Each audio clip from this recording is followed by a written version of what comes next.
Buenos días a todos y a todas. Bueno, es una alegría, es una emoción estar acá, porque este es un acto conmemorativo de una lucha obrera, de una lucha de trabajadores y trabajadoras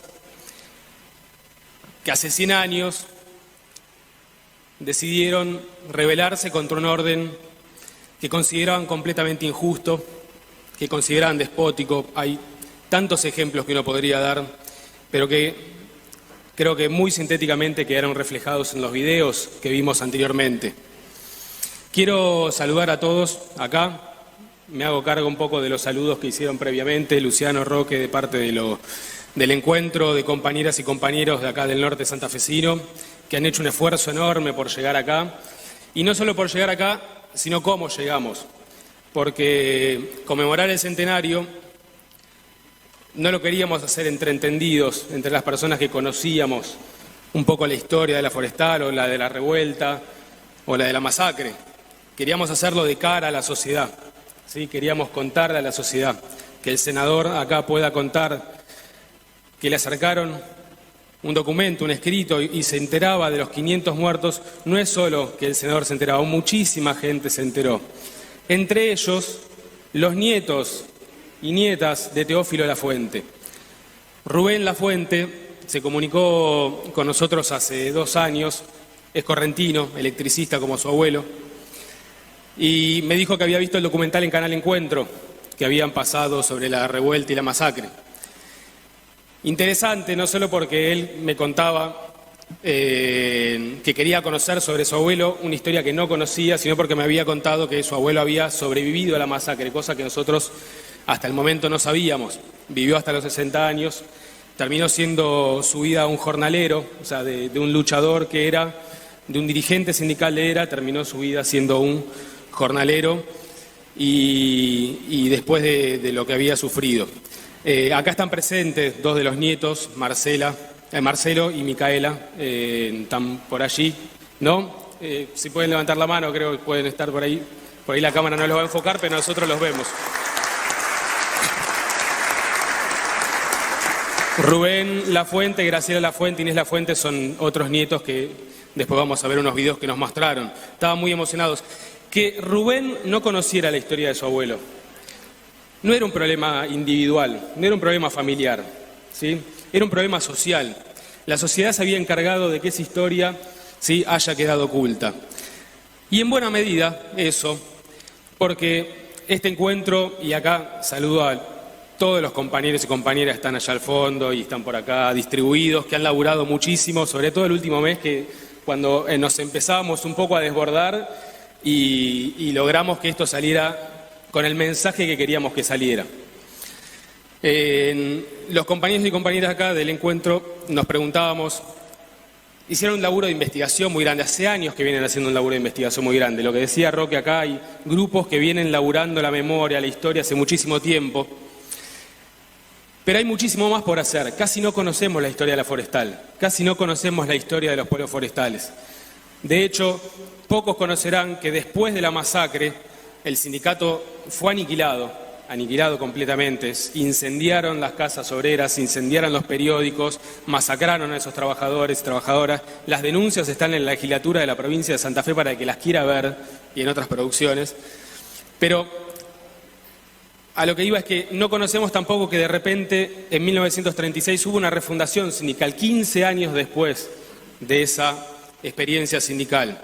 Después, esa experiencia sindical, años más tarde, terminó siendo la FATITA, que hoy conocemos, y por suerte los trabajadores de la FATITA conocen, porque hemos podido conversar con los dirigentes, que esta es la historia de su sindicato también. Contra ese sindicato luchó la empresa. Acá hablamos de los empresarios, esos empresarios, la forestal. Un solo ejemplo, cuando el gobernador Luciano Molinas quiso aumentarle el impuesto al latifundio, apenitas, un poquito así, en 1935, la forestal le cerró las fábricas. Anunció a la prensa que cerraba las fábricas y que se iba a generar un caos social en el norte de Santa Fe. Con esos empresarios creo que no, con los empresarios que arrasan el Estado. La Forestal es un ejemplo de eso, una empresa que arrasó los recursos y arrasó al Estado también, al Estado provincial y al Estado nacional. Hay una gráfica, una ilustración del diario Santa Fe del año 35, donde muestra el vampiro que venía a comerse los recursos naturales y un grupo en ese caso eran funcionarios del año 30, porque había habido una estafa fenomenal contra el fisco cuando la empresa se transformó en una sociedad anónima. Escándalo en la prensa fue eso. Al decir esto, quiero decir que nos falta mucho investigar, estudiar, y esa es parte de la deuda histórica con el norte de Santa Fe. Eso es parte de la deuda que hay que saldar. Les quiero compartir algunas palabras para que entendamos qué hacemos acá y qué estamos conmemorando. Sobre todo, qué estamos conmemorando y cuál es el mensaje que deja Teófilo Lafuente, que ahora está tapado, ya lo vamos a descubrir, y que va a tener su hermoso parque de la memoria y la identidad. Digo, hemos ganado terreno, sí, sin duda. La masacre de obreros cometida por la empresa británica La Forestal en 1921, en el norte de Santa Fe, está oportunamente documentada. Ya nos posicionamos ahí. Ya no hay lugar para negar, no hay lugar para olvidar, para relativizar o justificar aquella reacción barbárica de la empresa. Además, comprendemos mucho mejor los motivos que configuraron esa masacre, ¿sí? La lucha obrera que había conseguido mejoras, increíbles mejoras. El turno de 8 horas de trabajo, los 3 turnos y las 8 horas de trabajo, por ejemplo. El reconocimiento de la organización sindical. Conocemos que en esa configuración se había producido un desafío fenomenal a la autoridad de la empresa, de esa empresa despótica. El reparto del mundo y sus recursos naturales entre las grandes potencias era parte de esa realidad. La irrupción de la República Democrática irigoyenista, que bien contó Felipe Piña en su video, creo que no lo escuchamos mucho acá, pero en la transmisión me dijeron que salió bien. La larga crisis económica que habíamos vivido, 4 años feroces de crisis económica entre 1913 y 1917. A esa salida había que agregarle el fin de la Primera Guerra Mundial y los ecos de la Revolución Rusa. Estos trabajadores buscaban cambiar el mundo. La secuencia final de aquellos sucesos, sí, lo podemos sintetizar con 3 titulares de diarios de la época. Una maniobra de la Forestal. Más de 20.000 obreros encuéntranse amenazados de quedarse sin trabajo. Los obreros de la Forestal inician un movimiento armado. Un crimen de lesa humanidad está cometiendo la Forestal. Llegamos aquí, ¿sí?, a 100 años de los sucesos y este encuentro de compañeras y compañeros, y hacemos extensiva la pregunta, nos preguntamos, ¿no?, en voz alta, ¿qué conmemoramos? Nos aferramos a convicciones y a certezas para decir qué conmemoramos. En primer lugar, podemos decir que entre aquel país y el de hoy hemos atravesado un siglo XX desbordado de todo tipo de violencias, que no tenemos una sociedad más justa que hace un siglo y que las violencias privadas y las prácticas represivas estatales no han sido eliminadas de nuestra cultura. Pero también podemos decir que hemos sabido tejer una conciencia pública que incorpora los derechos humanos y a las prácticas democráticas dentro de sus valores más fundamentales. Y ahí están las abuelas, las madres de Plaza de Mayo, organismos de derechos humanos que nos dejan siempre esa lección. En segundo lugar, sabemos que para crecer y multiplicarse, y lo sabemos bien los que estudiamos el bosque de Quebracho, ese milenario bosque de Quebracho que existía hace un tiempo, ¿sí?, todo bosque necesita desplegar sus raíces y este encuentro pretende crecer junto a él y en ellas, en las raíces, ¿sí?, enredarse. Remover las memorias, reconstruir nuestra historia, son tareas necesarias para proyectar, como bien dijeron acá. Pero no podemos hacerlo paralizados, ¿sí?, en el oprobio y la tragedia, que bien conocemos. Por eso elegimos el 29 de enero como fecha conmemorativa, que es el día en que una revuelta obrera y popular sacudió el orden injusto que se vivía en los dominios de la Forestal. Expresión de aquella larga rebelión que se extendió por lo menos 2 años hasta que llegó a los momentos finales, fue Teófilo Lafuente, primer secretario general del Sindicato del Tanino. A él lo elegimos para homenajear aquellas luchas. Su mensaje buscamos hacerlo nuestro y difundirlo. El monumento que construimos tiene su rostro, ya lo verán, no quiero arruinar la sorpresa.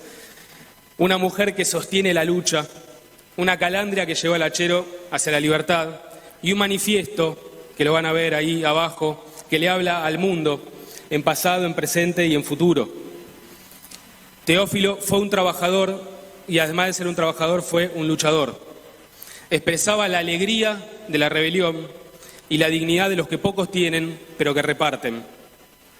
El monumento va a ser instalado, como dijimos acá, gracias a la iniciativa del gobierno por permitir eso.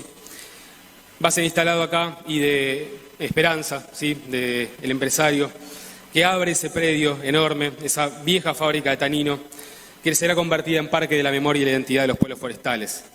Desde allí, venciendo al negacionismo y al olvido, Teófilo nos va a convocar siempre para incomodarnos frente a las injusticias, para sacudirnos la cobardía y para buscar la unidad de las luchas populares.